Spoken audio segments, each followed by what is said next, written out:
ஓம் சாந்தி. ஒரு நாள் இந்த பழைய உலகத்தினுடைய கதை முடிவடையும். துக்கத்தினுடைய இரவு முடிஞ்சிடும். புதிய உலகத்தினுடைய விடியல் பிறக்கும். சொர்க்கத்தினுடைய கதவு மீண்டும் திறக்கப்படும். ஆனா அந்த கதவு திறக்கிறதுக்கு முன்னாடி பாப் தாதா தன்னுடைய குழந்தைங்க கிட்ட என்ன சொல்லுவாரு? இன்னைக்கு அதை பத்தி ஆழமா சிந்தனை பண்ணலாம். குழந்தைகளே, பல ஆண்டுகளாக பாபா நம்மளை கூப்பிட்டு இருக்காரு. குழந்தைகளே, ஆத்ம அபிமானி ஆகுங்க. குழந்தைகளே, என்னை நினைவு செய்யுங்க. குழந்தைகளே, தூய்மையாகுங்க. குழந்தைகளே, ஒருவரை ஒருவர் அன்பு செய்யுங்கன்னு. ஆனா இன்னைக்கு கடைசி தருணம் நெருங்கிட்டு இருக்கு. உலகம் வேகமா மாறிட்டு இருக்கு. மனிதர்களின் மனதுல அமைதி குறைஞ்சிட்டு வருது. இயற்கையின் மாற்றங்களும் நடந்துட்டு இருக்கு.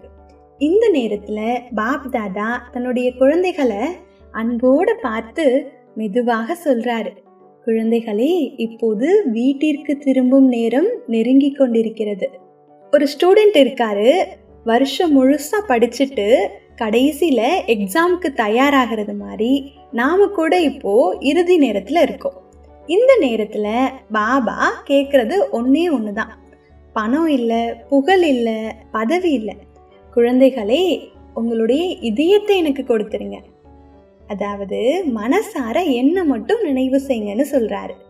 ஏன்னா சொர்க்கத்தின் கதவை திறக்கும் சாவி பாபாவினுடைய நினைவு.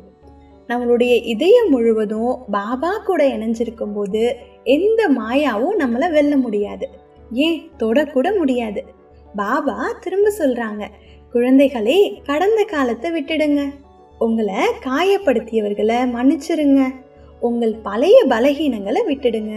கோபத்தை விடுங்க, அகங்காரத்தை விடுங்க, பற்றுதல்களை விட்டுருங்க.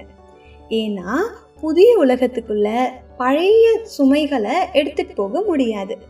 ஒரு ஃப்ளைட்டு ஹைட்டா பறக்கணும் அப்படின்னா நிறைய பாரத்தை இறக்கணும். அதே மாதிரி ஆத்மா சொர்க்கத்தின் உயரத்தை அடையணும் அப்படின்னா பழைய சம்ஸ்காரங்களை இங்கேயே விட்டுட்டு போயிடணும். இப்போ பாப்தாதா தன்னுடைய குழந்தைகளின் கைகளை பிடிச்சிட்டு இருக்காரு. பிடிச்சிட்டு சொல்றாரு, குழந்தைகளே, பயப்படாதீங்க. என்ன நடந்தாலும் பயப்படாதீங்க. நான் உங்க கூட தான் இருக்கேன். நான் உங்களை வழிகாட்டியாக இருக்கேன். நான் உங்களுடைய அப்பாவா இருக்கேன். நான் உங்களை வீட்டுக்கு கூட்டிட்டு போக போறேன்.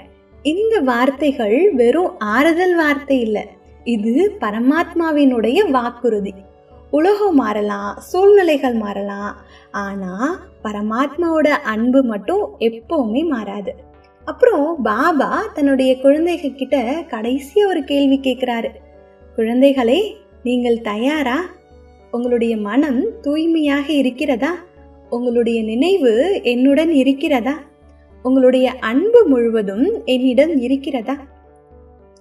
இந்த கேள்விக்கான பதில யாருக்கிட்டையும் நம்ம சொல்ல வேண்டியதில்லை. நம்மளுடைய இதயத்துக்கு தெரியும், நம்ம மனசுக்கு தெரியும், பாபாக்கு தெரியும்.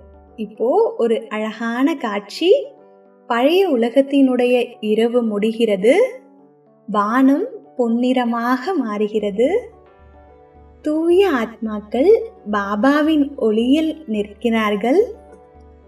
சுற்றிலும் அமைதி, அன்பு, சக்தி, மகிழ்ச்சி. இப்போ பாபா உங்க முன்னாடி புன்னகையோடு இருக்கிறாரு. குழந்தைங்க கிட்ட சொல்றாரு,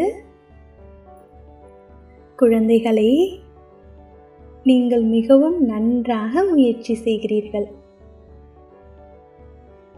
இப்போது அனைத்து துக்கங்களும் முடிவடைகின்றன. அனைத்து கண்ணீர்களும் முடிவடைகின்றன. அனைத்து போராட்டங்களும் முடிவடைகின்றன. இப்போது புதிய உலகம் உங்களுக்காக காத்து கொண்டிருக்கிறது. வாருங்கள் குழந்தைகளே, வீட்டிற்கு செல்வோம். பிறகு புதிய உலகிற்கு வருவோம். சொர்க்கத்தின் கதவு திறக்கப்படுகிறது. அன்பான ஆத்மாக்களே, இன்றைய நினைவூட்டல், சொர்க்கத்தினுடைய கதவு எதிர்காலத்துல திறக்கப்படுறதில்லை, அது இன்னைக்கு நம்ம மனசுல திறக்கப்படுது. நாம் பாபாவினுடைய நினைவில் நிலைச்சிருக்கிறப்போ நாம் ஏற்கனவே சொர்க்கத்தின் பாதையில் நடக்க தொடங்கிட்டோம். இப்போ பாபா நமக்கு கொடுக்கிற செய்தி, ஒரே பாபா வேறு யாரும் கிடையாது, என்ன மட்டும் நினைவு செய்யுங்க, பயப்படாதீங்க, நான் உங்க கூடவே இருக்கேன். இதுதான் பாபா நமக்கு கொடுக்கக்கூடிய கடைசி செய்தி. உங்களுக்கு பக்கத்தில் இருக்கக்கூடிய பிரம்மா குமாரிகள் இலவச தியான மையத்தோட தியானம் கற்றுக்கிறதுக்கு கீழே டிஸ்கிரிப்ஷனில் இருக்கக்கூடிய லிங்கை கிளிக் பண்ணுங்கள்.